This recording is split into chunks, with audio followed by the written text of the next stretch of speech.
and good evening from down under. My name is Ozzy Stern, a country Victorian gamer of Star Wars Armada, Star Wars Legion, and a number of other games.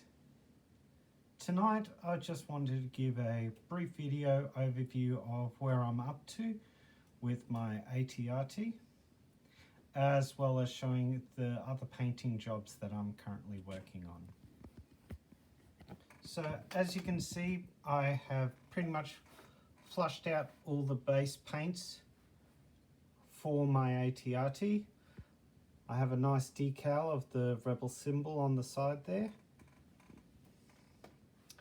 I have now gone through the process of dirtying up a little bit by including a number of washes to create a bit of grime, a bit of wear along that leg area, and a bit of rust. How I did that was by using flesh wash, watering it down a lot, and just in some ways just using a very much a light brush to brush it on, and then going over it again with some water and just letting it sort of dribble. After it's dribbled for a little bit, using a piece of paper to dry it off. The effect of doing that means that you've got quite a few nice areas that still have the coloration of the undercoat, but it looks a bit grimier. A good example is just right there on the actual axle, that there is some color in places, but it looks like they haven't washed this machine in a fair while.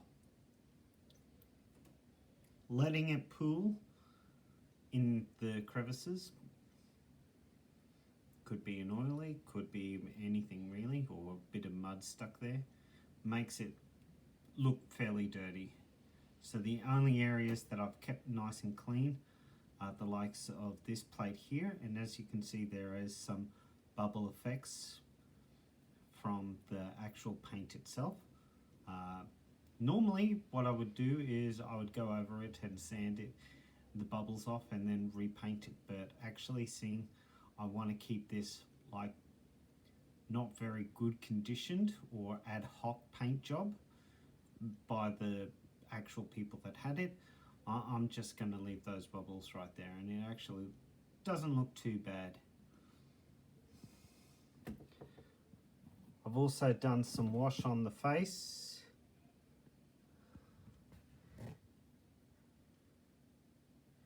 and also on the gloves, just to highlight the fingers.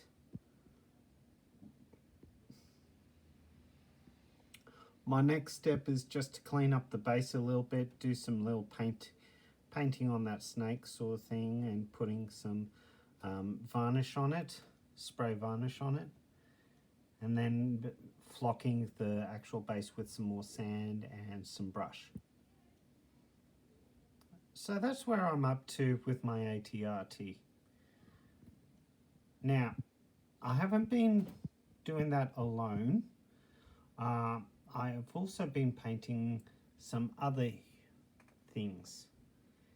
These two guys I picked up from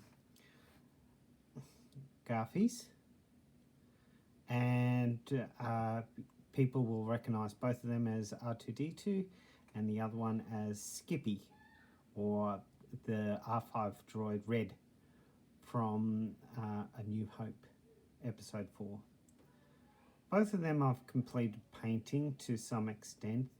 Obviously, going into really close up, there are things that I still need to touch up, but from a distance it looks pretty good. Now, you may be wondering why I haven't put them on bases, and that's because I want to keep the option available for putting them onto either the bus, the AA5 speeder truck, or the X34 land speeder. So what I've done is I've magnetized the bottoms, just put 2 drill holes and 2 mil earth magnets, and then on the base I've also magnetised the base.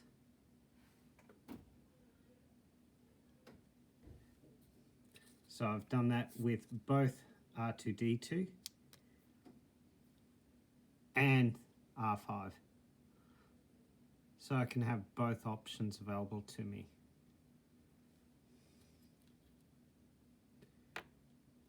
I still have to clean up the base a little bit more, but that will be for in the next day or so. The other thing that I've been working on is this unit here. This is my 4th Rebel Trooper unit. Now, unlike my previous units, this time I have gone with a uniform. That being is I want to use this unit pretty much as my veterans, obviously without the special troopers out the back. But I want to use the veterans so I can use a repeater blaster.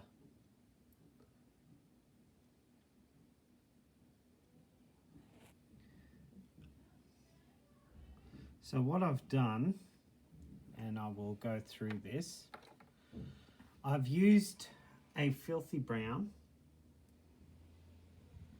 for the shirt, as well as the hat, the helmet. The helmet also has that terracotta blood red mix around the band. For the belts, shoes, grenades, etc., I have used a cold grey. For the pants, I've used a scrag brown. For the gloves that most of them wear, I'm using a wolf grey, so that's quite a light grey. And then for the backpack, I'm using Talaran sand. Other colours that I'm using a generic metal for the likes of the belt buckles, any comm units, etc., like I have been with my past units. I'm also using a beige brown. Excuse me.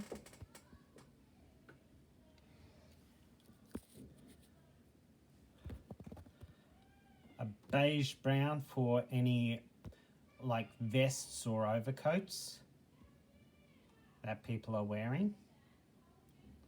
So if I can't see the actual shirt itself underneath, then I'm using that beige brown as an overcoat, like a vest on this guy right here and the guy right next to him.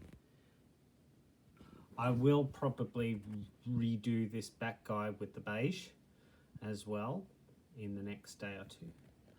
The Duros has a mix of Catechin green colour for his face, but I haven't done anything for his eyes yet. That'll be the next step. And as you can see, I've also used some black for the likes of the tubing.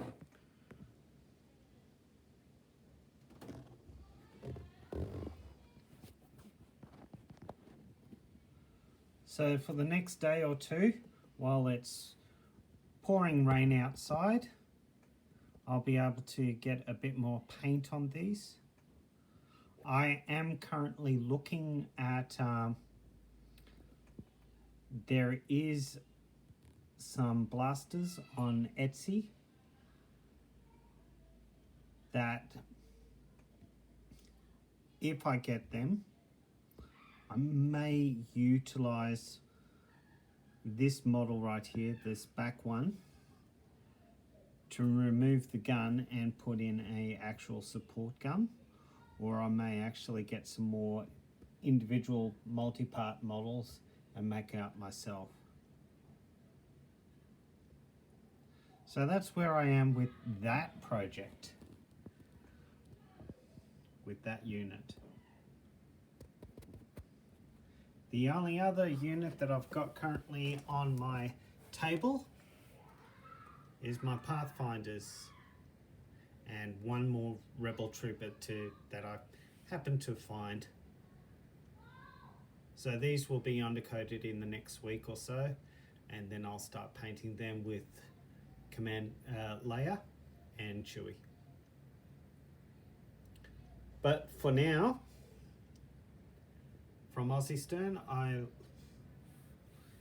encourage you to like, subscribe, leave a comment, and I will see you on the table. But for now, bye.